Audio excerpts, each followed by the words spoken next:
नमस्ते दोस्तों, मैं हूं आरजे कार्तिक। एक बड़ी छोटी सी कहानी है। जिन्होंने कहानी लिखी है वो कहते हैं कि मैं एक बड़ा अधिकारी बन गया। मेरे घर में सब कुछ था, खुशियां थी, लेकिन बस एक चिंता सताती थी, वो थी माँ की। मेरी माँ की एक आंख नहीं थी और मेरी माँ की कमर हमेशा झुकी रहती थी। इस बात से मेरी पत्नी को बड़ी चिढ़ होती थी कि हमारी सासू माँ बड़ी कुरूपा है, और मेरा जो बच्चा था वो भी बड़ा चिढ़ता था कि दादी की एक आंख नहीं है, दादी की कमर हमेशा झुकी रहती है और ये उठ करके आ जाती है हमारे लिविंग रूम में। जब मेरे दोस्त आते हैं तो उनके सामने आकर के बैठ जाती हैं और दोस्त दादी का मजाक उड़ाते हैं। उसको बिल्कुल पसंद नहीं था। तो मेरा बेटा और मेरी पत्नी दोनों मिलकर के मेरी माँ को इग्नोर किया करते थे, उन्हें साइड लाइन किया करते थे, बार बार उनका मजाक उड़ाते थे, और मैं चाह करके भी कुछ कह नहीं पाता था कि घर में क्लेश जो है शुरू हो जाएगा, गृह क्लेश होने लगेगा।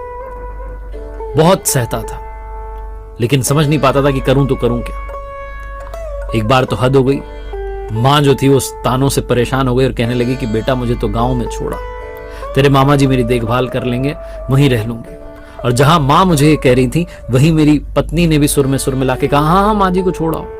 मैंने कहा वहां कौन देखभाल करेगा? तो कहने लगे अरे मामा जी रख लेंगे और अपन थोड़ी सुविधाएं करके आ जाएंगे, चिंता क्यों करते हो, हम जाएंगे ना, सब ठीक करके आ जाएंगे।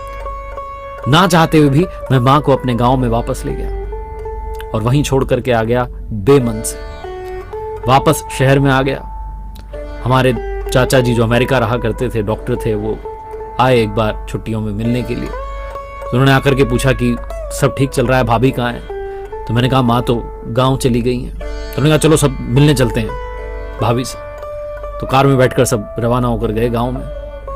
जब गांव में गए हमारे पुराने घर में, तो जाकर के देखा कि माँ एक चारपाई पर लेटी हुई थी, गर्म बुखार में तप रही थी। चाचा जी को बड़ा गुस्सा आया कि माँ इस हालत में और तुम लोग वहां पर रह रहे हो शहर में। मैंने कहा कि अरे माँ की जिद थी। माँ कहने लगे अरे देवर जी आप डांटो मत, मैं तो मेरी जिद से यहां आ गई। चाचा जी सब समझ चुके थे।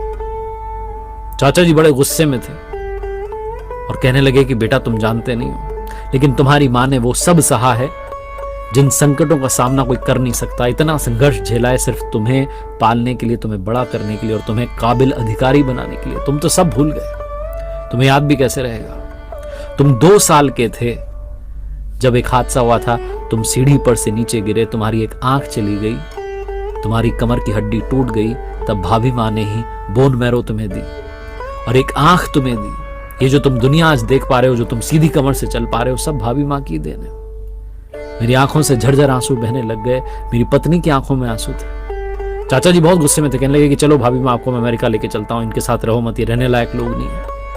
और मैं चाचा जी के पैरों में गिर करके कहने लगा कि चाचा जी क्षमा कर दो, जीवन भर हमने पाप किया, अपनी माँ को दुख दिया, अब तो थोड़ा सा पुण्य कमा लेने दो। बहुत छोटी सी कहानी जिसका सार ये समझाता है। हम में से बहुत सारे लोग अपने माँ बाप से कहते हैं कि आपने किया ही क्या है, आपने क्या किया हमारे लिए।